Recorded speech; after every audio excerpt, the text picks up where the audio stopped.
Akpabio removes Senator Natasha as chairman of Senate committee. Nigeria's president forced new US visa policy, says it's unfair, non-reciprocal. Supreme Court dismisses Ighodalo's appeal, affirms Okpebholo Edo State Governor. EFCC, we have uncovered mind-boggling corruption in oil and gas sector. Shadow government, court invited legal experts divided as judge hears SSS suit against Utomi. Autonomy standoff, governors get 4.5 trillion naira LG funds 1 year after Supreme Court ruling. US pressuring Africans to accept Venezuelan deportees, says Foreign Affairs Minister. Summary of the news. Akpabio removes Senator Natasha as chairman of Senate committee. Senator Natasha has been removed as chairman of the Senate Committee on Diaspora/NGOs. Senate President Govs Akpabio announced the decision without giving a reason, appointing Senator Bassey Etin, Akwa East, in her place. The removal follows her 6-month suspension in March, which sparked controversy. Prior to her suspension, Akpoti had accused Akpabio of sexual harassment and claimed he blocked her motions in retaliation for rejecting his alleged advances. The dispute initially arose over Senate seating arrangements. The Socio-Economic Rights and Accountability Project (SERAP) condemned her suspension, calling it unconstitutional and urging her reinstatement. A federal high court in Abuja has adjourned judgment on the case until October 3rd. Nigeria's president forced new US visa policy, says it's unfair, non-reciprocal. The Nigerian presidency has criticized the US for reducing visa validity for most Nigerian applicants from 2-year multiple entry to single entry 3-month visas. The US cited reciprocity, referencing Nigeria's recent 90-day single entry e-visa policy. However, President Tinubu's office clarified that Nigeria still offers 5-year multiple entry visas to US citizens. The 90-day policy applies only to e-visas for short-term visits and not standard visas. The presidency dismissed claims of suspending long-term visas as misinformation and criticized the US for not reciprocating Nigeria's globally accepted e-visa policy. Supreme Court dismisses Ighodalo's appeal, affirms Okpebholo Edo State Governor. The Supreme Court of Nigeria has affirmed Senator Monday Okpebholo as the duly elected governor of Edo State, dismissing the appeal brought by the PDP candidate, Asue Ighodalo. In a unanimous decision delivered by Justice Lawal Garba, the court ruled that Ighodalo failed to prove his claims of overvoting, non-compliance with the Electoral Act, and other alleged irregularities. The court noted that the PDP's challenge covered only a fraction of the polling units and lacked convincing evidence, particularly as most of their 19 witnesses offered hearsay rather than concrete testimony. The ruling aligns with earlier decisions by both the Court of Appeal and Edo State Governorship Election Petition Tribunal, which had similarly dismissed the petition for lack of merit.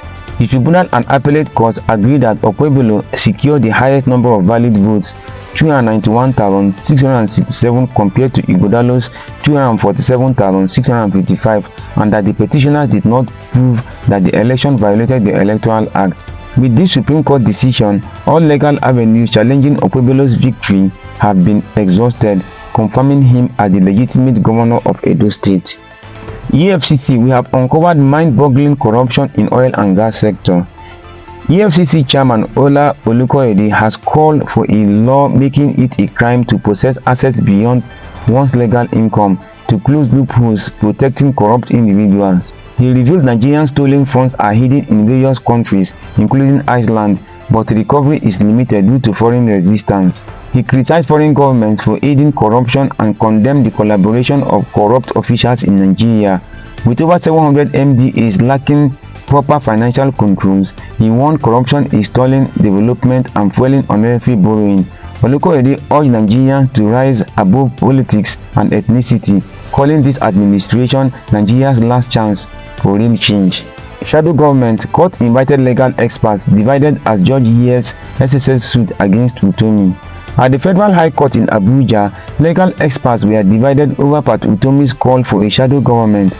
The State Security Service SSS sued Utomi, arguing that his initiative, which aims to monitor government actions, is unconstitutional and subversive. Utomi's lawyer Mike Ozoheme countered that his peaceful virtual platform protected by freedom of expression. Justice James Omotosho invited 7 legal experts to weigh in.